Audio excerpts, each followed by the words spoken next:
Previous जो video थी HTML part 1, उसमें मैंने आपको कमेंट सेक्शन में कहा था कि दो चीज़ें आप खुद से ट्राई करें। एक अपने पूरे पेज को बॉडी के टैग के अंदर बैकग्राउंड कलर दे के, और दूसरा मैंने आपसे कहा था कि आप एक इनपुट फील्ड ट्राई करें फाइल, ठीक है, इनपुट टाइप ट्राई करें फाइल। तो अब हम क्या करेंगे, हम वही दो चीज़ें यहाँ पे दोबारा से देखेंगे। सबसे पहले ये देखें, मैंने यहाँ पे बॉडी में लिखा हुआ है बैकग्राउंड कलर पिंक, जो कि अभी आपने देखा भी है स्टार्ट में, ठीक है। तो अब अगर मैं इसको करूँ ब्लू, लेकिन वो बहुत डार्क ब्लू में ले जाएगा, red save and oh my God, बहुत बड़ा है, ठीक है। तो हम इसको करते हैं, अगर हम इसको ऑरेंज करें, आई थिंक इट्स बेटर, या इट्स बेटर, ठीक है।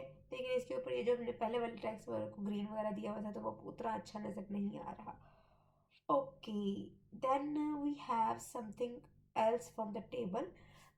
लाइक आपने देखा होगा कि ये टेबल जो है, इसका डेटा आपस में कितना साइड्स के साथ बिल्कुल अटैच्ड है, ठीक है। हम इस टेबल पे कुछ दो चीज़ें अप्लाई करेंगे जिससे इसकी थोड़ी सी विजिबिलिटी बेहतर हो जाएगी। जो हमारा फर्स्ट टेबल है, ठीक है, इसके ऊपर अप्लाई करते हैं। हमने यहाँ लिखना है टेबल बॉर्डर जो हमने दिया, उसके बाद हमने लिखना है, एक हमने लिखना है सेल स्पेसिंग। इसका मतलब है कि एक सेल और दूसरे सेल के बीच में कितना डिफरेंस रहे। हम स्टार्टिंग के लिए 2 ही लेते हैं।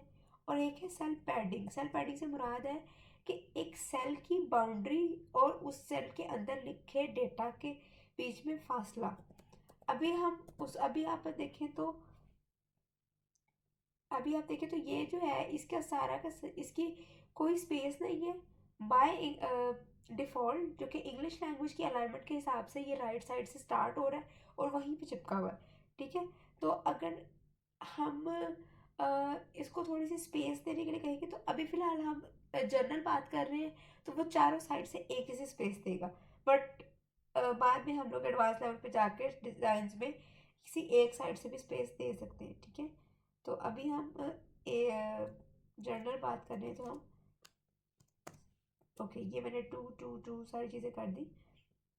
अब मैंने इसको रीलोड किया, आपने देखा इसको थोड़ा सा चेंज आया है, लेकिन ये इतना ज़्यादा शो नहीं हो रहा। तो मैं इसको थोड़ा सा बढ़ा देती हूँ।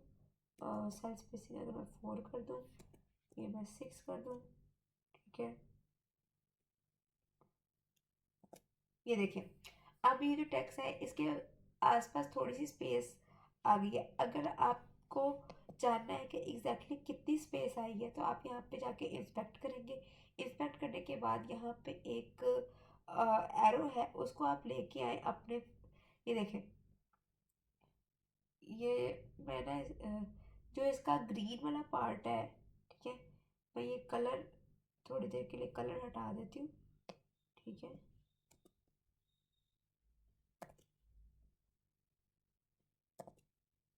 ठीक है, ये देखें, जो ब्लू वाला पार्ट है वो टेक्स्ट है, जो ग्रीन वाला पार्ट है वो पैडिंग है, और उसके बाहर एक हल्की सी ऑरेंज आउटलाइन है जिससे वो मार्जिन कह रहा है। बाय डिफॉल्ट सेल्स को एक मार्जिन दिया हुआ है। जब हमने बॉर्डर अप्लाई किया ना साथ, उसने सेल्स के मतलब एक ये बाहर इंडिविजुअल बाहर बाहर वाला बॉर्डर है, ठीक है। बॉर्डर को मार्जिन कह रहे हैं यहाँ पे, मतलब यहाँ पे साइड में इधर शो करा रहा है कि वो मार्जिन है, वैसे ये बॉर्डर होना चाहिए था।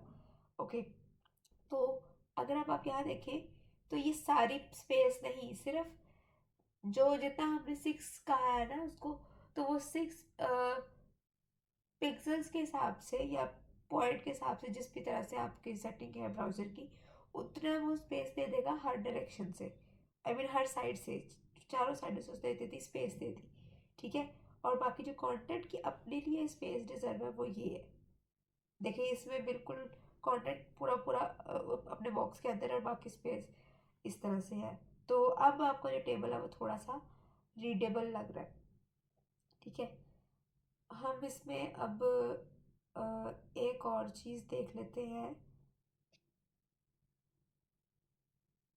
फॉर्म में एक चीज़ ये थी फॉर्म के अंदर, एक तो मैंने आपको बोला था कि आप इनपुट टाइप, जैसे कोई भी फॉर्म होता है तो उसमें आपको प्रोफाइल पिक्चर अपलोड करनी होती है। प्रोफाइल पिक्चर के लिए आपने फॉर्म टाइप, यहाँ पे हम अ, यहाँ पे करके हम लिखते हैं, ठीक है, हम लिखते हैं उसको इनपुट। इनपुट की टाइप में लिखना है फाइल एंड क्लोज। इससे पहले हम कुछ लिख लेते हैं ताकि पता चल जाए कि क्या इनपुट करना है। अपलोड योर फोटो, ठीक है, मैंने लिखा है अपलोड योर फोटो और आगे लिख दिया इनपुट टाइप फाइल। अब मैं इसको अगर सेव करूँगी, यहाँ पे मैंने इसको रीलोड किया, तो अब आप देख रहे हैं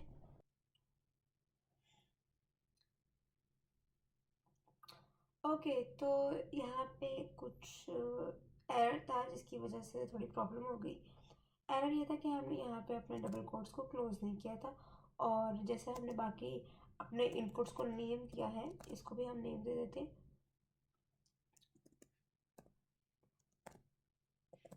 फोटो, ठीक है। अब हम इसको सेव करते हैं, अब हम इसको रीलोड नाउ। अब ये सही हो गया है। बस हमें यहाँ पे एक BR टैग लगाना है।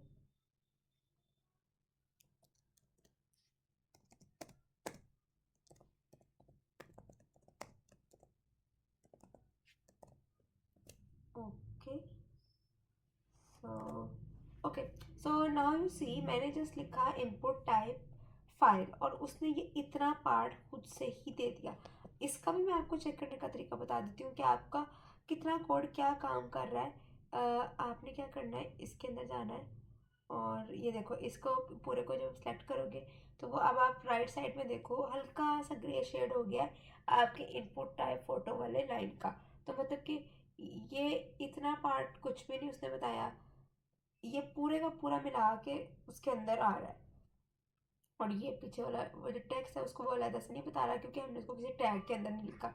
तो वो उसको जब हम किसी चीज़ को किसी टैग के अंदर नहीं लिख रहे तो वो उसको, देखो इसको टैग के अंदर लिखा हुआ है तो बता रहा है, ठीक है, इसको नहीं लिखा हुआ है तो वो पूरा डॉक्यूमेंट को हाईलाइट कर रहा है। तो यहाँ पे पता चल गया कि ये पूरा हमारा एक लाइन लिखने से आ गया। ये कुछ चीज़ें थी जो कि एक और चीज़ आती है जैसे यहाँ पे कि हम लोग यहाँ पे कुछ भी नेम लिख रहे हैं, या हम नेम लिख ही नहीं रहे हैं, हमने बाकी फॉर्म वगैरह फिल कर दिया, ठीक है, ये हमने नेम ही नहीं लिखा और उसने ये वाला साइन, ये आपके जो आप वीडियो में जो आपने जिस तरह से मैंने वो कराया था उसमें नहीं आ रहा। क्यों नहीं आ रहा होगा?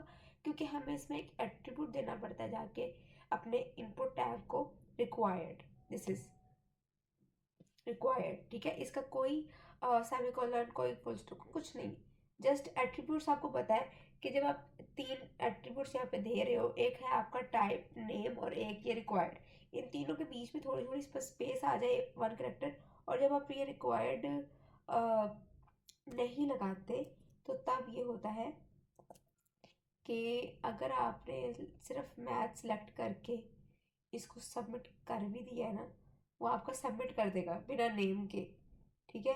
जब आप इसमें रिक्वायर्ड लगा दोगे तो जब आप इसमें ओहो जब आप इसमें रिक्वायर्ड लिख दोगे तो इसका मतलब है कि इस फील्ड को, सॉरी, इस फील्ड को फिल किए बगैर हम आगे नहीं जा सकते। अब अगर आप खाली फॉर्म पे भी सबमिट करोगे तो जिस जिस इनपुट पे आपने रिक्वायर्ड लिखा होगा वहाँ पे ये ऑप्शन एरर मैसेज आ जाएगा कि प्लीज़ फिल दिस फील्ड, या this field is required, this field is mandatory according to the browser जो भी उन्होंने सेट किया होगा वो आ जाएगा, ठीक है। आप जिस तरह से इसमें आपको यहाँ लगाना है, लास्ट नेम पे नहीं लगाना, ईमेल पे लगाना है, पासवर्ड पे लगाना है, या मे भी ईमेल पासवर्ड भी इतना ज़रूरी ना हो, ठीक है। उसके बाद क्या नाम है, यहाँ से हम और किस चीज़ पे लगा सकते हैं, हम फोटो वाले पे लगा सकते हैं कि जब तक ये फोटो अपलोड नहीं करेगा आगे नहीं जाएगा, क्योंकि बेसिकली नाम और फोटो ही एक मेन फॉर्म की चीज़ होती है, बाकी तो आप इंफॉर्मेशन नहीं दे रहे होते, लेकिन आपकी जो प्रोफाइल है कि इस स्टूडेंट ने ये फॉर्म फिल किया तो उसका नेम और पिक्चर तो लाजमी होती है. Okay, so try these things.